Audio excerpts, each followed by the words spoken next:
bike was also designed by us. It is created for shared mobility. So it's not that we just took a normal cycle, put it up. So there was a lot of innovation around that also. But EV we had to do much more than what we had to do for bicycle. Reason being that making an EV is much more complicated process than making a cycle.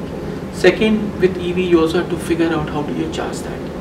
And we started in the regime where there was no standard battery specification, there was no charging infrastructure, there was no vehicle manufacturers who were willing to make it for us. So we had to do that, all of it. And then nudging the policy front where we basically needed to do something from the cities so that we can grow the business. So it was multiple dimension where we had to deal with. The toughest problem for us has been changing the mindset, where people who are so used to be in their own comfort of the car, they used to be moving A to B the way they have been from the last 10 years. And you are certainly telling that, hey, you let go of this car and move on Yulu.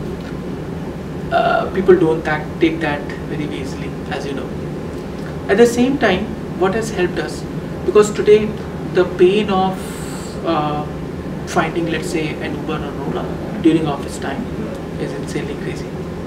You are very lucky, by the way, you live in Bombay, where getting into an auto rickshaw and not haggling is not what you have to do. But try to take an auto rickshaw in Bangalore or Chennai or in Delhi, you will know the pain.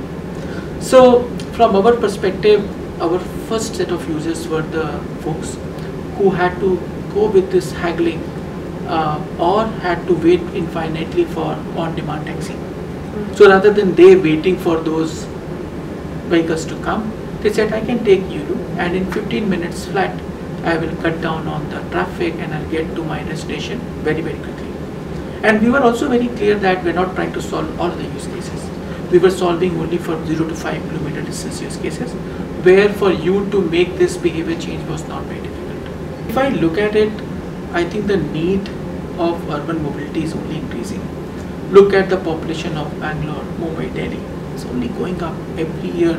Millions of people are coming to the city, which means there's an ongoing increasing demand of urban mobility. And our existing infrastructure for moving these people is not adequate.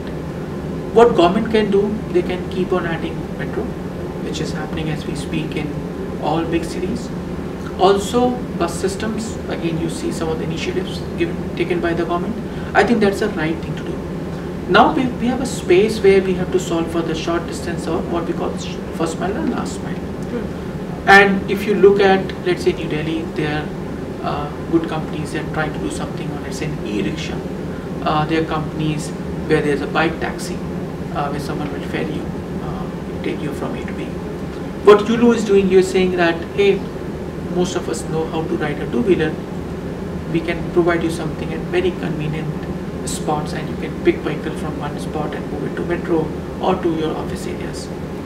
I think because of mobility, urban mobility, especially for the first and last mile, is so broken and is so big, there will be many players, different form factors. And from a competition perspective, I think all of us are evolving. So the space is very new, almost 2 to 3 years old only. And there are some competition right now. I'm sure that as we progress the business, there will be more companies emerging in this space. For more updates from CXO TV, please like and subscribe to our channel.